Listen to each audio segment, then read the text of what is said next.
more about the labeling and the different certifications. We started last time, but we got sort of sidetracked with a fascinating discussion about the difference between the severity of the laws of Pesach and Chametz on Pesach versus the laws of forbidden foods, other types of forbidden foods, the non-kosher animals, which we had in the parsha last week, and that was a fascinating discussion. It was a pleasure. But we should try to get a little bit more back on track to talk about the supervisions, especially about Pesach coming up. Yeah? Are you familiar with the Vedat's Beit Yosef action? A little bit, not intimately. Would you rely on it or not? Yeah. That's all. Yeah, the bottom line is that most kashruyot certifications, believe it or not, are kosher. Well, that's what I would say. You would think, but obviously there are some that are problematic because the rabbi is just a figurehead and he doesn't really supervise what he should, that things are done properly. It does exist. That's why I say most, but most of them are in general, I myself rely simply on the Rabbi picture, and most things are right. higher than that. But sometimes I got friends who won't rely on that. So. Right. Sure. Yeah. So the Rabbanut Hechsher, that's where in Israel we're talking about. There. Didn't Rav Kook actually boycott everything except for Rabbanut because he wanted to try to?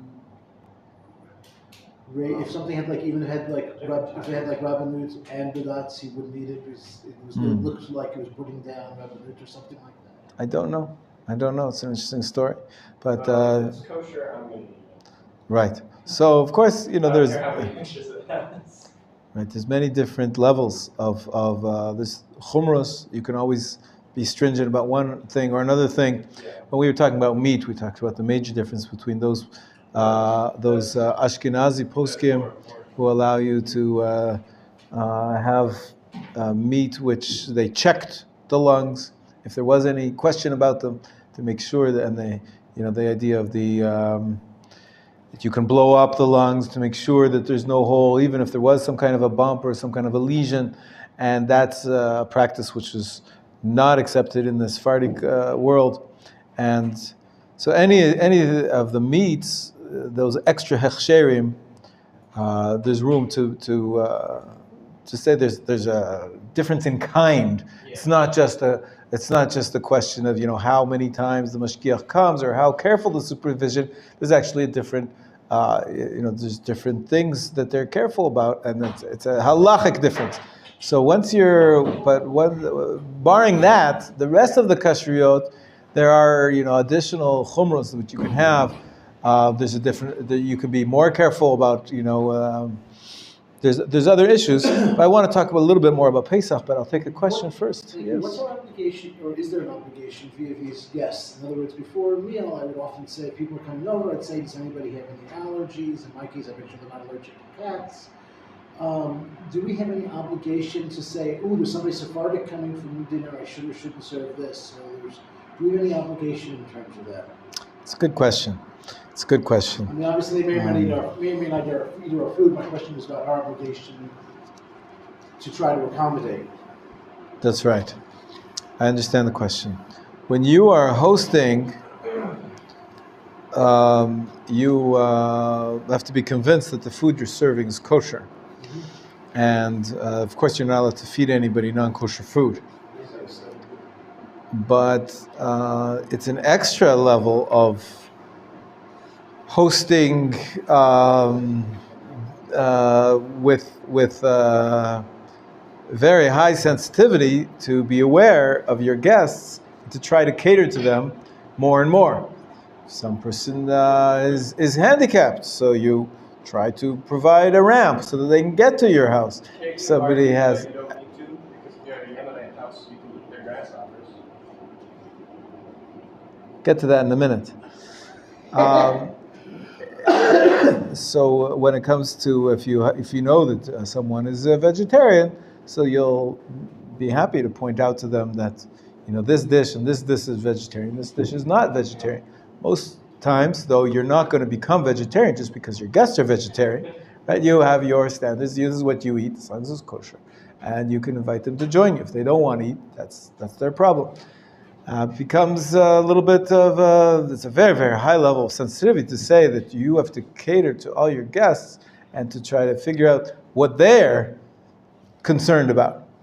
A certain level is normal. If you see that somebody, if somebody has an allergy or something, it can be dangerous. So by all means, if you know about it, be sensitive. Say, don't have that. That is peanuts. That if you have a peanut allergy, and you'll say, there's another dish. Oh, thanks. I'm good. But when it comes to kashrut, you have to make sure that you are comfortable with the level of kashrut of the food for yourself. And it's their responsibility to decide if they want to eat from your kashrut.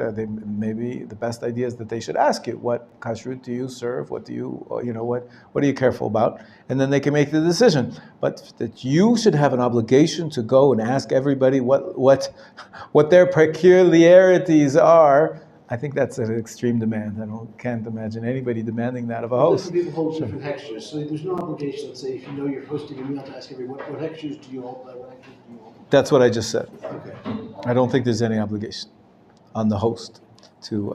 Because I went over a little bit with Rabbi Newman, because I just wanted to find out what hechsher does everybody hold by. Yeah. And it turns out there isn't one. Right, it's hard. I'm close, it's hard. that 98% hold by, but there's nobody there. It's very nice and sensitive of you to make your home as welcoming as possible. But it's hard. Like you said, it's hard. It's hard to satisfy everybody. So first thing is you should satisfy yourself, satisfy God, satisfy the halacha, make sure that it's kosher, that you are convinced it's kosher. So and if I have Ashkenaz challah, and I say hamotzi over it, wait a second, before, am I yotzeing I'm still yotzeing the Sephardim in my house if they're in my house, even though that challah may not have counted if they themselves were in their house. I'm not going to go there. I'm not going to get into all the details of the differences between the different customs and ask, you could ask me 100 details now of the differences. You do what you do it the best way possible, and it's a hidur, it's an extra enhancement. If you want to be, the more sensitive you are to your guests, you can try, but I don't think you have any obligation. And if they don't want to eat it, they won't eat it. If they don't want to say hamotzi, they won't say hamotzi. That's not up to you to decide. Oh, right. Well, they will have to ask their rabbi. They will have to ask their rabbi what they think. But that's nothing. That's not your responsibility. Your responsibility is to do what you think is kosher. If they are worried about it, they'll ask their rabbi, "What do I do? I went to someone and they served me only sweet challah. Can I say hamotzi or not? Was I fulfilling my obligation to have challah on Shabbos or not?" Or his rabbi may say yes, but the evid it's okay. His rabbi may say no. Make sure to have another piece of bread when you leave. Remember, they could say that they used matzah on Shabbos. Ooh, that's or right. A second piece of bread, because Ashkenazim, they use matzah. My family, a lot of times for Shabbos lunch, they use a piece of matzah, but they still use challah for the main bread. I think. What is Sephardi yotzi on the second piece of matzah as lechem sheni? Right. I think the assumption of Ezra's. Yeah, that's the thing. That's why he's thinking it's almost, but it's mostly. So therefore, me completely fine. Sephardi? I don't know. Do they have to wash again? Do they have to say mostly? Take this of bread? I just want to. It becomes an issue here at the yeshiva right after Pesach because people will leave beautiful matzah out in the snack area for guys, which of course for the Sephardic guys isn't the problem. Hey, listen us, we're good. Whereas for us, we have to decide, okay, is it really worth Birkat HaMazon to have a little piece of matzah? Right. I'll just clarify the assumption of. I think somebody let the chat. I understand. I'm sorry. Maybe he'll get it tomorrow or the next day. Yeah, or I'll come back for it. Anyways, the assumption of Ezra's question was that. It's commonly known, but not so commonly known, that many Sephardi poskim say that matzah, the bracha is hamotzi lechem min haaretz, only on Pesach. After Pesach, it's not considered bread. It doesn't look like normal bread. Only on the Seder, not throughout the entire Pesach. Is that right? No, I don't think so. I think that you don't have any other option when Shabbos Chol Hamoed comes around. You have to have bread. So the matzah is your bread. So You say hamotzi, you don't say ala chilas matzah. It's only the first night that you say ala chilas matzah. You have to have a motzi on Shabbos, and you use matzah for that. I think that's the standard practice of Sephardim, as opposed to Ashkenazi custom, which is all year round. The matzah is considered to be bread, even though it doesn't look like a standard bread and it didn't rise. It's still considered to be bread, and the bracha therefore is hamotzi lechem min haaretz. You wash and you say berkat hamazon. And so Ezra's question was based on that. Given knowledge, what does a Sephardi do when he comes over to an Ashkenazi's house and they use the matzah? As I said, there's no end to the details that we can get into that. But obviously, that Sephardi guest would have a question. He could ask his rabbi what to do. Halacha l'maaseh, he can be lenient, definitely when it comes to, as Ezra said, using the matzah as a second bread. The mitzvah of lechem mishnah is of course a very ancient custom, but the more important mitzvah there is to have a kazayit of bread, and since one of the breads is actual bread, it's challah, then of course the Sephardi can eat that, and he'll fulfill his mitzvah of having a kazayit. Most people say kabeta, double the zayit, for having the meal, the Shabbos meal. And it's getting back to the original concept that we tried starting to talk about, and that is the labeling of kashrut on the entire year, but also specifically on Pesach. So last time, before we got onto this very fascinating tangent, I started to say that you're going to see oftentimes the kashrut of the second supervision, the additional supervision. As I said, the law is, or it was until a few months ago, the law was that everybody who wants to have their food or their factory or their product certified kosher has to get that certification from the local rabbanut, which is a government agency. And then if you want to have an additional kashrut, you pay extra, but you can't only have, people do, but it's illegal. It's illegal to have only the kashrut of the badat without having the rabbanut hechsher first. That's was the law. I think they recently just changed it. No, don't want to get into it right now. Don't want to get into it right now. Be that as it may, sometimes what you'll find on that second hechsher, the badat hechsher, for example, it'll say rak liyamot hashana, only for the days of the year, or lo lePesach. The kashrut of the badat is not for Pesach. In other words, as we mentioned last time, you require extra supervision, perhaps, that there's no chametz involved, and I also mentioned that it's an extra income that the supervising the licensing authorities they have a special fee that they take to give you that special stamp which says kasher lePesach. What you need to look for always is kasher lePesach. When it says kasher lePesach, those ones would say, lo kolel Pesach, they may have a stamp that says kasher lePesach on it. Is it because the Rabbanut Hechsher agency, it's giving its certification, including Pesach. The Badats, though, they're only giving their certification for the rest of the year, and they're not obligating themselves that it's kosher for Pesach. So in the same product, we'll have on one side of it, it'll say kasher lePesach, and might even say kasher lemahadrin under the supervision of one kashrut organization. And then the other hechsher will say lo kolel Pesach. Do you understand what's going on here? It depends on how much they paid each kashrut organization to pay attention specifically to the issues of Pesach, in addition to all the other issues which trumot and masrot and various ingredients and so forth, and supervision and so forth. So that's one thing to be aware of, is that the kosher lePesach doesn't always, when it says lo kolel Pesach, you might be able to look a little farther and actually see a kosher lePesach sign. You should be looking for the kosher lePesach sign. Then there's, what about kitniot? Wow, kitniot's kosher for Pesach. Yeah. Even Ashkenazim are allowed to own their kitniot, but not allowed to eat. Good. So you can buy all the kitniot you want if you're Ashkenazi, but if you're Ashkenazi, you can't eat it.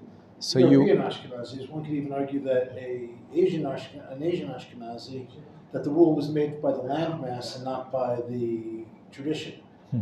I've heard that too, that even a Sephardic who goes to Europe should not eat kitniot.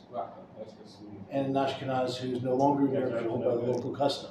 I've never heard of that phrase. An Asian Ashkenazi. It sounds a little funny. Ashkenazi means German, right? So, but leaving out that fancy footwork, I'm not quite sure I understand what you're referring to. And of course, people move from place to place, join different communities. Their custom can change based on their community. Although nowadays, because people travel so much, we really follow the family custom. So, but leaving that aside for now. Asian Ashkenazi? Okay, I don't know. Never heard of that term. Never heard that term. Ashkenazi? Born in Israel. You're still Ashkenazi if your family came from Ashkenaz.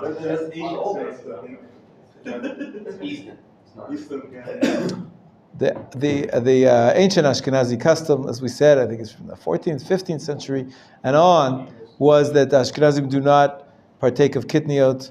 How extreme they have to be about it, there's debate among the poskim whether even if the same dishes were used to cook kitniot, that's in a more extreme position.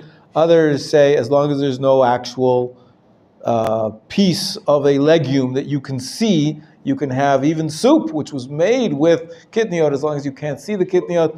There's the middle ground that I presented to you earlier, somewhat, when we were studying the laws of Pesach in the other class. We said that if it's less than 50% of kitniot, then the kitniot, it's very clearly, the Ramah says that the Ashkenazi custom was to be lenient and to not consider the entire thing kitniot if it's less than 50%, and 50, 50, and you don't see any pieces. If you see any pieces, you can't eat it, and if you can't see any pieces, even if it's up to 50%, 49% of the product is made from kitniot, it's still allowed. Anyways, this is sort of a middle ground between these two extreme positions. But what's the label? So the label, the common custom is, in Israel, and many rabbis are angry about it and upset about it, but this is the common custom, and people are not really willing to, the other rabbis are not willing to go with it. They say that anything that has any kitniot in it, even 1%, even a 0.05%, and you don't see any kernels of sesame seeds in there, even if you use oil, which came from kitniot, which is another discussion, even if any little bit of kitniot was in there, you have to label it kosher for Pesach, only for those who eat kitniot. And so it's pretty extreme. It's pretty extreme. It's the most extreme way to keep this custom of the Ashkenazi custom of not having kitniot. And many rabbis are upset about that, and they say it's just not true. It's just not fair, because as we went through it when we discussed it, if you can't see the kitniot and it's less than 50%, forget about 0.05%. Forget about that some of the objects, some of the foods that many people considered kitniot are not necessarily within this custom of kitniot. And so you're going to have a lot of products which actually say kosher lePesach only for those who eat kitniot, which are actually, I would tell you can go ahead and eat them, even if you're Ashkenazi. Because there's no kitniot, there's very little kitniot in them in the first place. And even the kitniot that are in them were not necessarily included in the custom in the first place. And so for many, many reasons, so I think I told you about one example.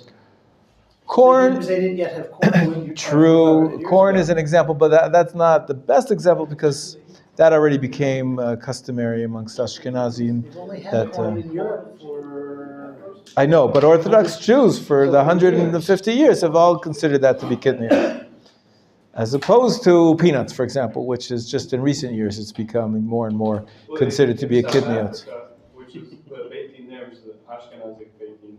For kitniot, they said not to eat it, excluding peanuts and peanut products. Peanuts are allowed. Yeah. Like in America 50 years ago or 70 years ago, peanut oil was the preferred oil for Ashkenazim. But nowadays most people don't have peanuts because they consider it kitniot. So there's some movement about which, but the ones, for example, I was referring to is like, canola oil, we were talking about canola comes from a flour in the first place. It's clearly not of the family of legumes. There couldn't have been a custom about it for very long because Sunflower is also sunflower is considered to be kidneyot, even though but going back to canola oil, until a few years ago, it was poison. You couldn't have it. You couldn't have it comes from a what's that called? Rapeseed. Rapeseed. It comes from a certain type of seed which was poisonous, and so they couldn't. Only a number of years ago did they figure out how to make it edible. And so it's very hard to say that this is part of the custom, but there's different opinions. Anyways, the standard labeling is a very machmir position. So one of the differences, for example, lecithin is made from rapeseed as well, and the big nafkamina, the big practical ramification that people talk about is our favorite food, your solace in times of comfort, chocolate. Many of the chocolates say on them, kosher lePesach, only for those who eat kidneyot. There's no kidneyot in there. Even if you consider the lecithin kidneyot, it's such a minority which was become nullified before Pesach. They consider cocoa the kidneyot? No, not because of cocoa. Cocoa nobody considers kidneyot. Cocoa grows from a tree. There's no question about it. Because of the lecithin. Because of the lecithin, which is.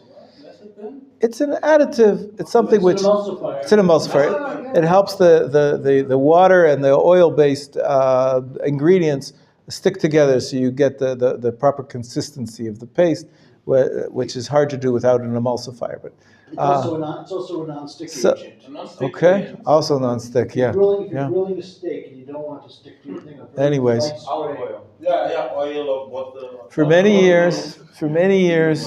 I, followed my family custom, and I still follow my family custom. But I would go look. I would have to go to the Haredi supermarket where I could find chocolate, which was kasher lePesach, but also without kidneyot. Lo mechil kidneyot. The Hebrew does not contain kidneyot, and it's only a few brands of chocolate, and it's a smaller selection. And they don't sell it in the standard super salt. Maybe now they do, but it was hard to come by, at least in Israel, because the majority of the kashrut consumers in Israel are Sephardi. Majority of a lot of the kashrut don't pay enough attention. But after I learned about this a little more, and learned about why are they calling the chocolate kidneyot, I changed my policy, and I buy as long as it says kosher lePesach, even though it says le'ochlei kidneyot, and I'm not one of them, I ignore what it says. Another example is the yogurts. Some yogurts, Milkies and so forth. They contain some lecithin, but it's such a minute amount, and it's maybe not even part of kidneyot in the first place. So there's room to be lenient about chocolate and those milk products, which say it's only for people who don't eat kidneyot. But don't listen. Okay, that's my advice. That you don't have to be careful about that. I've always had a sense of whether you could address this. It's not really a question. That in some ways the kitnios, no kitnios thing has almost become a bit of racism, holier than thouism. What? Racist, holier than thouism. In other words, people who maybe aren't so machmir all year long are suddenly, how could you eat? My grandmother explained, our Judaism is stronger than their Judaism because our skin is lighter. Yes. Oh, wow. That sounds. Basically, the same as the German, the non-Jewish Germans felt themselves to be better than the non-Jewish non-Germans. That the German Jews felt themselves to be better than the non-German Jews. I mean, Rashi ate kitnios, and so did Tosfos. Right, probably, yeah. So I think we have a challenge to get rid of all racism from our midst, from our communities, and also holier than thou. We should respect everybody's traditions, and everybody has their practices, and In any case, getting back to the labels, I have one more thing I want to discuss with you. Yes? But potatoes not kidney. It's not Potatoes is not going to sell the kidneys, right? And it's not chametz, correct? Yeah. But also someone also told me, like in the old times, like the 1800s and 1800s, that a lot of Ashkenazi people starved from hunger because of the kidney yot, because they had nothing else to eat. I think I said in another class, I don't know if you were here, that it's become a little bit of a war. It's been a mission. So some Ashkenazim are really upset about the kidney. Oh, I have nothing to eat. And the truth is, year by year, there's more and more that even if you don't eat kidney, there's more and more to eat. Some people, they're on the war path, and they're really upset about the prohibition of kidney. And I think it's because we live in mixed societies where there's so many, we don't like to have, why is it kosher for Sephardim and not kosher for Ashkenaz? We just don't like the whole concept. And so, but really, I don't think it's true. I think there's a lot of food to eat. We have more food to eat than ever, than our ancestors do, even if we don't have any kidney. There's plenty of food to eat. You don't have to go following the fad, the latest fad of complaining against those rabbis and their halachas. It's not about that. It's about keeping your customs. And as I said, But it's not keeping the customs because they keep adding to it. So with wisdom, keep the customs with wisdom. And I'm trying to guide you. One other subject which comes up, and we mentioned in terms of labels that you're going to be looking at and you're going to be seeing is what the word is shruya, shruya, shin reish vav yud hey. That word means soaked. Is that the gebracht thing? That's gebracht in Yiddish. Oh, I hate people. Oh my God. People have such intense emotions about it. I hate those. I hate that. I don't know why we have to hate the different customs. Maybe if you, if you don't do your own shopping and you feel somewhat limited, but I don't think you have to feel limited. There's so much abundance that we have in our communities now. Your family's custom. It's not that. Do you suffer? Yossi, it doesn't look like you're malnourished. It does. Yeah. You say that when I come back home, they're going to say, Yossi, where's all your beef gone? That's it. Because it becomes divisive. I understand. We all lived in the same villages and all held the same It's way. only okay. But in today's world, you invite a couple from next door to come over. They take a look. Oh, you have the brats in your house. Your whole kitchen's busted. We can't eat here. And now suddenly, Pesach is ruined. Right. So I don't think that it has to be divisive. I don't think it has to be so extreme. We mentioned before, there's a custom among some communities to not eat any products that have matzah in them together with water, together with liquids, because maybe there's some, a flour that didn't get cooked and baked. Once it's all cooked and baked, everybody agrees. It doesn't become chametz anymore. But maybe there's some leftovers, and we're worried that it will become chametz on Pesach. Chametz on Pesach, we know it's a horrible transgression. And it's not batel, it's not nullified by anything. So any little bit, there is this custom to be machmir on that. And does it really so hard to be accepting of your fellow Jew who doesn't put his matzah in the soup? You put your matzah in the soup and he doesn't.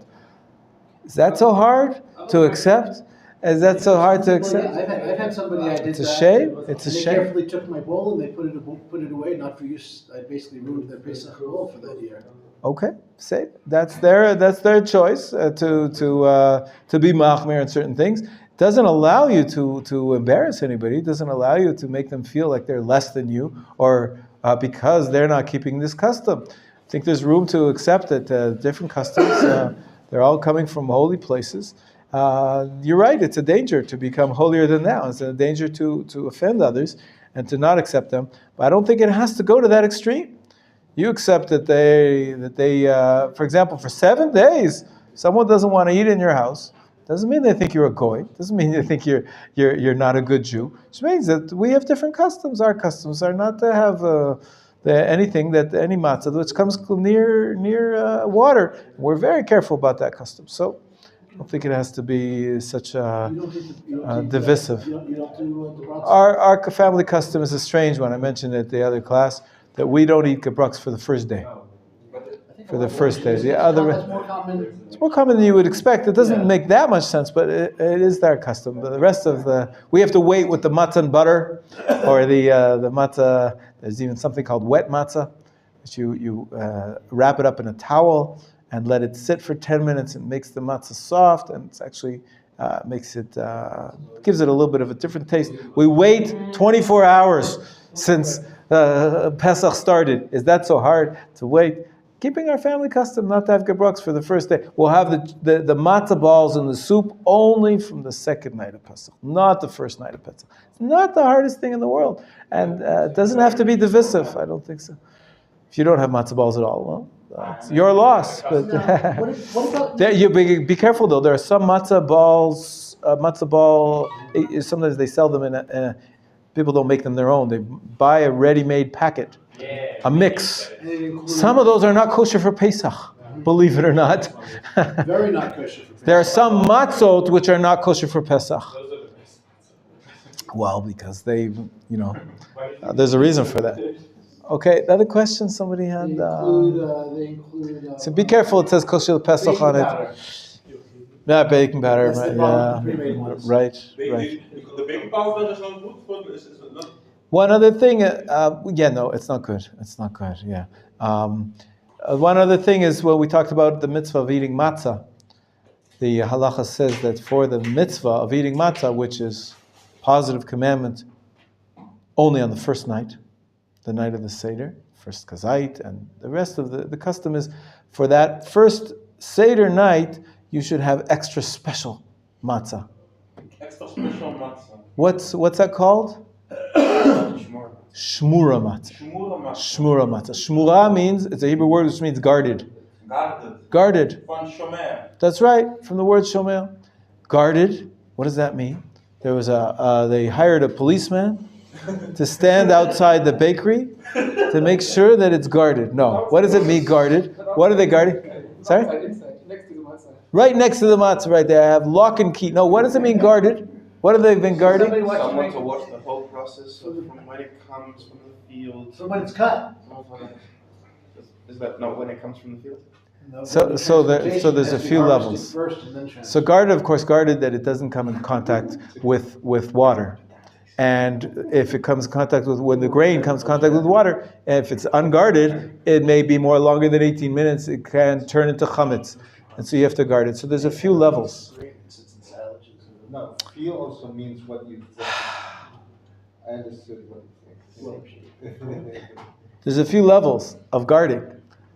The most basic level of guarding, which everybody has, even the most basic type of matzah, is guarded from the moment of kneading. When you take that water and you mix it with the flour was made, you even take regular flour, you didn't guard it at all, but the flour never got in contact with water until you start to bake the matzahs.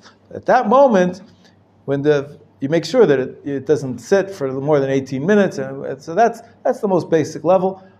Every matzah is guarded from the moment of kneading, because they're very careful that they keep the water in a separate room from where the flour is, and even when they mix, they have a separate room for the mixing the flour and the water, and then the rest of the baking of the matzah, they have a window, one room next to the next room, and when you take the dough, once it's already been mixed into a dough, they put it in a separate room and they continue to process it. You'll see it upstairs here. We're baking matzahs on Thursday afternoon. One second. That's the most basic level of guarding, and that, according to the Shulchan Aruch, he says that's considered to be matzah shmura. That's good enough. However, common custom is that we guard, and even we put an extra policeman. No. What's the next stage of guarding? Guarding it even from the time that the berries of wheat were turned into flour. Guarding from the grinding process. That's from the factory where they grind, make the flour. And the third level, and I believe only The third level gets the moniker on the labels, matzah shmura. Only this third level, even though really the first level is also called matzah shmura. According to the Shulchan Aruch, the custom is to be guarding it not only from when it turned into flour, but even from when the wheat berries were harvested from the field. So from the moment of harvesting, they had the people with the machine guns. No. You don't need machine guns. You just need to make sure that it doesn't mix. Doesn't mix with any water, with any moisture, and they keep it very, usually in a freezer. This doesn't get any. But this is a mitzvah for the first night to have shmura matzah. Now, don't get confused. In the olden days, when I grew up, it was almost synonymous. This issue of shmura or non-shmura matzah was synonymous. And of course, you should have shmura for the first night. Don't have to have shmura the rest of the week. And when I grew up, it was synonymous with the division between hand-made matzahs and machine-made matzahs. No longer is this the case. Nowadays, you can buy machine-made matzahs, the square ones usually. The handmade are usually the round ones. Nowadays, you can buy machine-made matzahs, which is also shmura. It's also guarded from the moment of the harvesting, and it's kosher for using on Seder night. You can have square machine-made matzahs for the Seder night. Now, this is touching on another issue, assuming you think that any machine-made matzahs are kosher. That's a separate issue that some people say machine-made matzahs have problems in them. Turns out the way we do it nowadays, they're probably even more kosher than the handmade matzahs. Some people say there's another problem using machine-made matzahs, and that's that the kavanah, the intention which the people making it have to have, that it must be done l'shem matzat mitzvah, for the sake of fulfilling the mitzvah. So there are reasons to have handmade shmura matzah as well, but they're not as significant or as cogent as the issue of having shmura versus non-shmura. Usually what I do is I buy matzah shmura for the entire week because of the chumrah of chametz. So even when I'm having gebrakt, I'm having it with shmura matzah. And then for the night of the Seder, I buy a minimum of the handmade because it's traditional and it looks nice, the round handmade matzah, as opposed to the machine made. But I'm really not so worried about both the issue of the lishma, of the intention, or the issue of having it made by shmura versus non-shmura, because I said you can get machine made shmura matzah as well. Yes, David? Why on this mitzvah do we do the opposite on the mitzvah of not eating any leaven? On most mitzvot, we guard them. If the rule is not to do this, we say not only should you not do this, but this might look like you're doing this, this might lead to doing this, and we have all of these barriers. And yet on leaven, we play the exact opposite game. How close can we take something that's technically not chametz, and you'll go to the store and buy a beautiful cake, except that technically it was made out of potatoes that were ground into a flour and frothed, rather than why do we? So I'm not sure. We push the limit rather than. Usually we try to expand the limit. I'm not quite sure what you're asking, but I'll try to answer to both questions that I could understand. If I brought you a question about Shabbos, I said, I could do something. David, I understand. We have 2 minutes. We have 2 minutes. Let me answer. I'd love to answer your question twice. Okay. One question is, why do we bother and get so close to the prohibition of chametz? And the answer is, the Torah says so. Matzah is only kosher if it's made with the 5 grains. So we have to make matzah, right, because God said so. And that's where we're coming into danger of making chametz, but that's what we have to do because the God said so. But that wasn't your question. Your primary question is, how come we sell these cakes which look like chametz, even though they don't have any chametz in them? They're made with potato starch, they're made with, but they can be so delicious. And they look just like a regular cake. And I think on that issue, you're absolutely right. There's quite a danger. The packaging of these Pesach cakes should be very different from the packaging of the chametz cakes, and they're not. You got to really read the labels carefully to make sure that this cake says kosher lePesach on it, because right next to it you could have a cake which is absolute chametz. Right in the supermarket right now, when you go buying, you're going to say kosher lePesach and not kosher lePesach. You got to look for that label because you are running a danger there, and that's something that they should change because it's a problem. We have to stop here, and we'll continue B'ezrat Hashem I'll see you. I'll see. There's no class tomorrow. There's no class tomorrow. At this time, there's cleaning. There's cleaning. Thursday. I'll see you. We I'll see see you you Thursday. Wednesday, right? Thursday. Right.